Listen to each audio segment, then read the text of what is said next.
ये सृष्टि 84 घटनाओं से गुजर चुकी है। 84 बार ये हो चुका है। इस अर्थ में सिर्फ 21 अब तक किसी रूप में मौजूद है।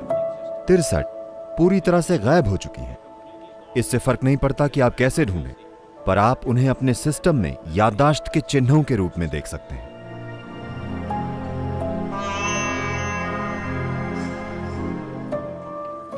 चौरासी एक महत्वपूर्ण संख्या है आज हमारे जीवन में, चाहे हम इसके बारे में जागरूक हों या ना हो। 84 क्यों महत्वपूर्ण है? इसलिए क्योंकि यह सृष्टि गुजर चुकी है 84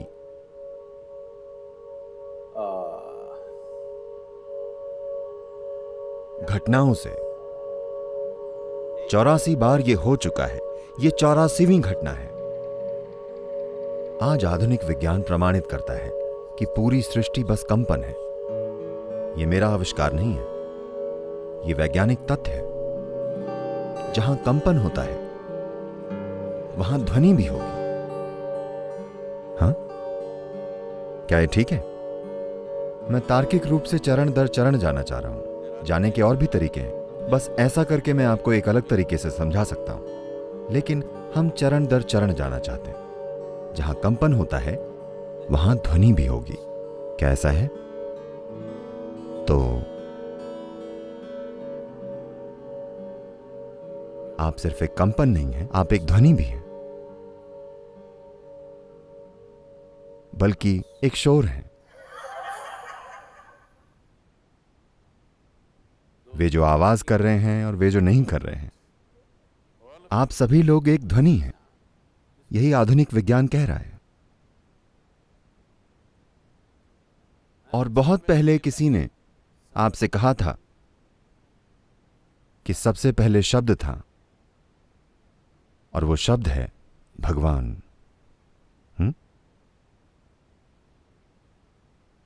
आप जानते हैं, बहुत पहले ये कहा गया था।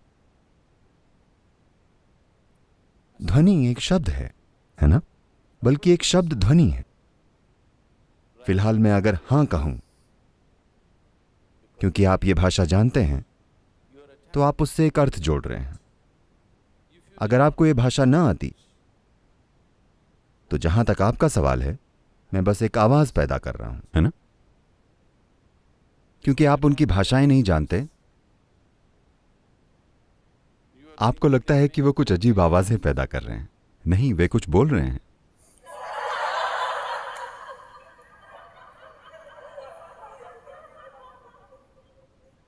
अगर मैं ऐसी भाषा में बोलूं जो आप नहीं जानते, तो आप स्वाभाविक रूप से सोचेंगे कि मैं कुछ अजीब आवाजें पैदा कर रहा हूं, है कि नहीं?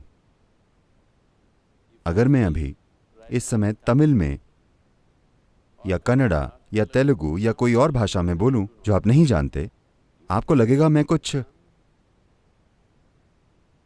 आपको पता नहीं चलेगा कि मैं वाकई किसी भाषा में बोल रहा हूं या कुछ बकवास आवाजें पैदा कर रहा हूं, है कि नहीं? तो शब्द बस एक ध्वनि है।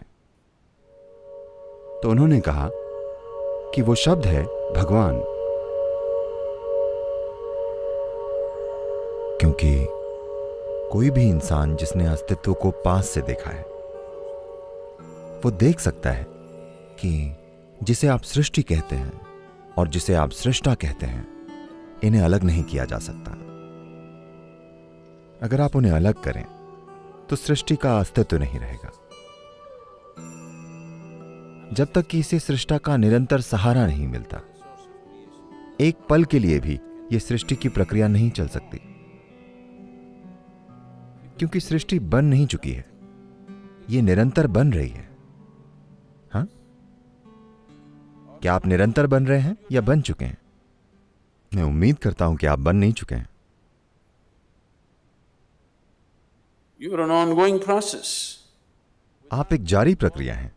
सृष्टि की भागीदारी के बिना सृष्टि एक जारी प्रक्रिया कैसे होगी? वो निरंतर भागीदारी है, वो अलग नहीं हो सकता। तो इसी वजह से उन्होंने कहा सबसे पहले शब्द था, मतलब from total, unmanifest, पूर्ण अव्यक्त अस्तित्व जिसकी जब अभिव्यक्ति शुरू हुई तो सबसे पहली चीज जो हुई थी वो ध्वनि थी। वैज्ञानिक भी सहमत हैं कि बिग बैंग हुआ था। बैंग मतलब ध्वनि है ना। भारत में बहुत सुंदर तरीके से व्यक्त किया गया है कि पहले और एकमात्र ईश्वर जो दुनिया के इस हिस्से में मौजूद थे वे थे रुद्र। रुद्र का मतलब है वे जो गरजते हैं, गरजने वाले। तो उन्हें रुद्र इसलिए कहा गया क्योंकि यही सृष्टि की शुरुआत है, क्योंकि ये एक गर्जन है। वैज्ञानिक इसे बैंग कहते हैं। अब वैज्ञानिक बैंग के सिद्धांत को वापस ले रहे हैं कि एक बिग बैंग हुआ था। वे कह रहे हैं कि कई बैंग हुए थे। तो आज के एक मशहूर भौतिक विज्ञानी जिन्होंने कई मशहूर किताबें लिखी हैं, हाल ही में उन्होंने एक किताब लिखी है। मैंने वो पढ़ी नहीं, मैं उनसे मिला। उन्होंने एक किताब लिखी है, endless universe. हां, अंतहीन ब्रह्मांड। हमेशा विज्ञान ने यह विश्वास किया है कि हर चीज की एक शुरुआत और एक अंत होता है। अब भौतिक विज्ञानी अंतहीन ब्रह्मांड के बारे में बात कर रहे हैं। यौगिक प्रणाली में हमेशा एक निरंतर फैलते हुए ब्रह्मांड की बात की गई है। पहली बार शीर्ष स्तर के भौतिक विज्ञानी ये मानने लगे हैं कि कोई शुरुआत या अंत नहीं है, ये अंतहीन ब्रह्मांड है। ये एक मशहूर सिद्धांत है जो अभी वैज्ञानिक समुदाय के बीच है कि ब्रह्मांड अंतहीन हो सकता है। तो जब मैं इनसे चर्चा कर रहा था, मैंने पूछा कि क्या यह संभव है कि वो एक बैंग नहीं बल्कि एक गर्जन थी, एक निरंतर गर्जन। उन्होंने इस बारे में सोचा और उन्होंने कई चीजों के बारे में सोचा और वे बोले ये हो सकता है। शायद वो एक बैंग नहीं था, वो एक गर्जन थी। वो एक पल में नहीं हुआ, वो कुछ समय तक गरजा और फिर धीरे धीरे सृष्टि बनने लगी। तो पहला रूप, पहले ईश्वर को गरजने वाला कहा गया। रुद्र मतलब गर्जन करने वाला। तो मैंने पूछा आपको क्या लगता है उन्होंने कितनी बार गर्जन किया होगा? वो बोले हम कह नहीं सकते। हम कह नहीं सकते क्योंकि हमारे पास जानने का कोई तरीका नहीं है कि कितनी बार, लेकिन निश्चित रूप से उन्होंने एक से ज्यादा गर्जन की थी। फिर मैंने कहा किसी दिन अगर आपकी खोज आपको वहां पहुंचाती है तो इसे एक सहायक चिन्ह के रूप में रखिए कि वे 84 बार गरजे थे। उन्होंने पूछा आप कैसे जानते हैं, किस आधार पर यह कह रहे हैं? मैंने कहा अपने सिस्टम में देखकर मैं कह रहा हूं कि सृष्टि ने 84 बार गर्जन किया है और ये आगे भी कई गर्जन करेगी। ये कुल मिलाकर 112 बार गर्जन करेगी। जब ये आखिरी बार गर्जन करेगी तब कोई शुरुआत और कोई अंत नहीं होगा, ये शाश्वत सृष्टि होगी।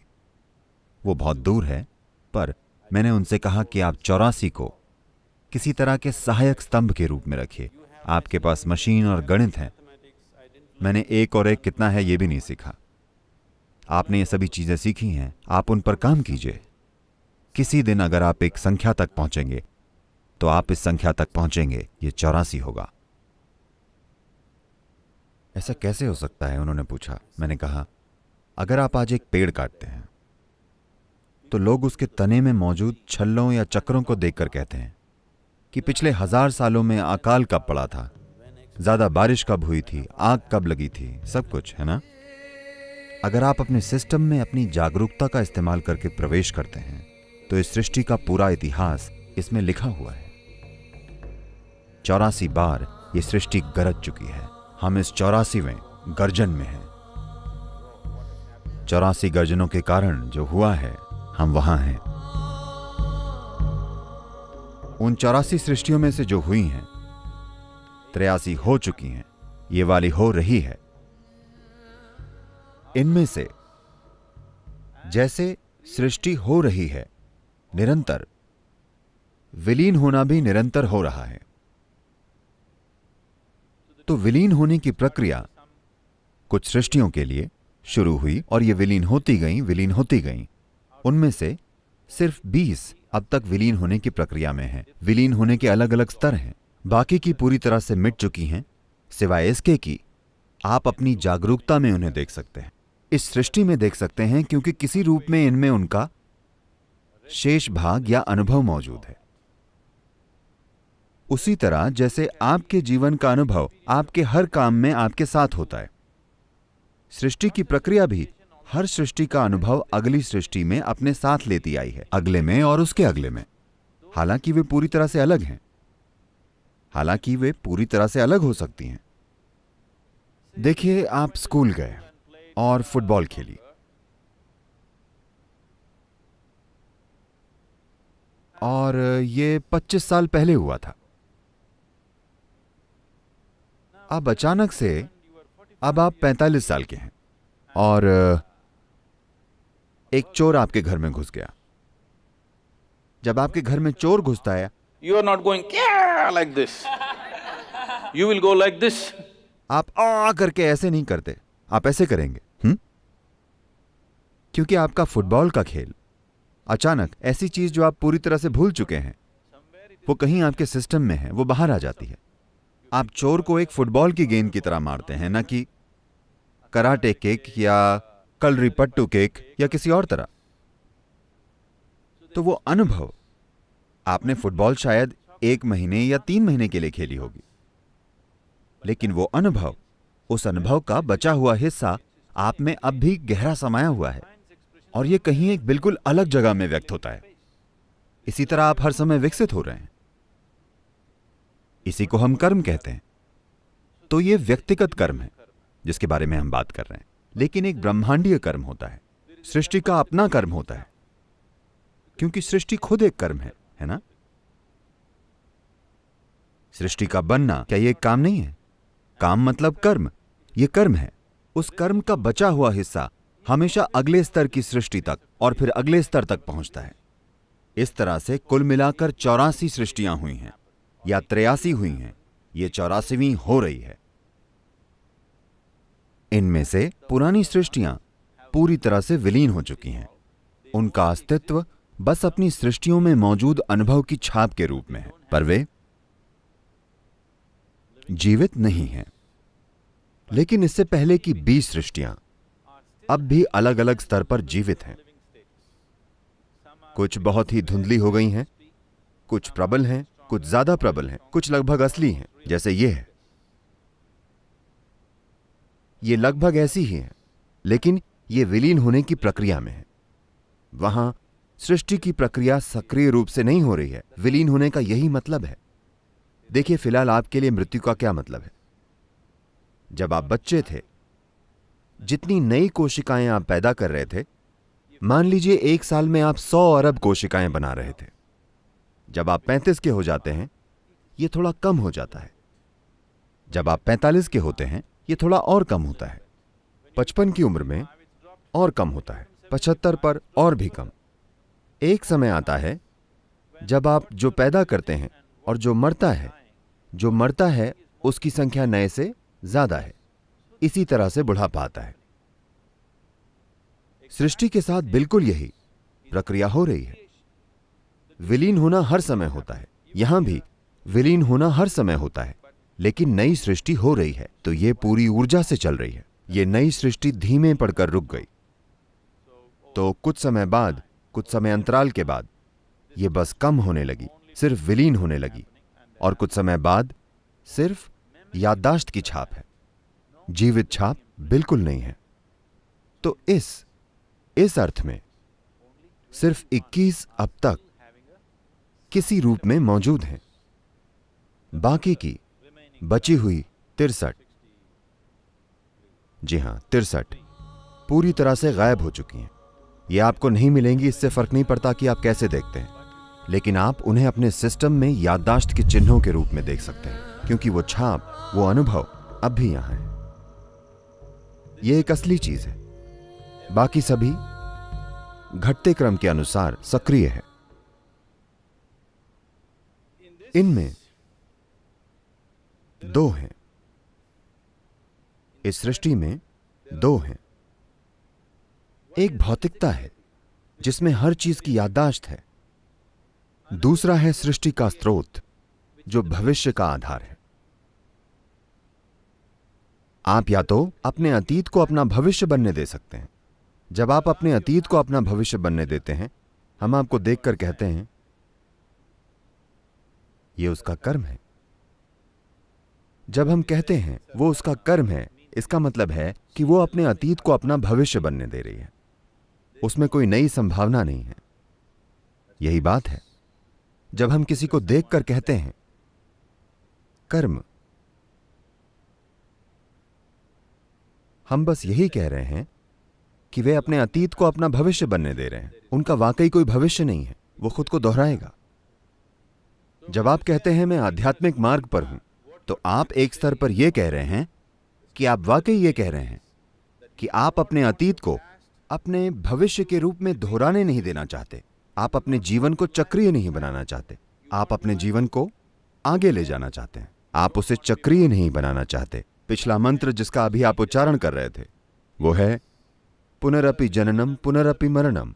मतलब ये चक्र, मैं इसे किसी तरह तोड़ना चाहता हूं, क्योंकि जब आप किसी चक्र में आ जाते हैं, जब आप गोल घूमने लगते हैं, तो आप कहीं नहीं पहुंचने वाले। जब आप कहते हैं कि कोई गोल घूम रहा है, तो इसका क्या मतलब होता है? इसका मतलब बस ये होता है कि वो कहीं नहीं पहुंचेगा। तो जब हम कहते हैं ये उसका कर्म है, तो हमारा मतलब यही होता है कि वो कहीं नहीं पहुंचेगा, क्योंकि घूमते हुए उसे ऐसा लगता है कि ये नई यात्रा है, ये नई यात्रा है, क्योंकि उसकी याददाश्त बहुत छोटी है। हर किसी को भूलने की बीमारी है।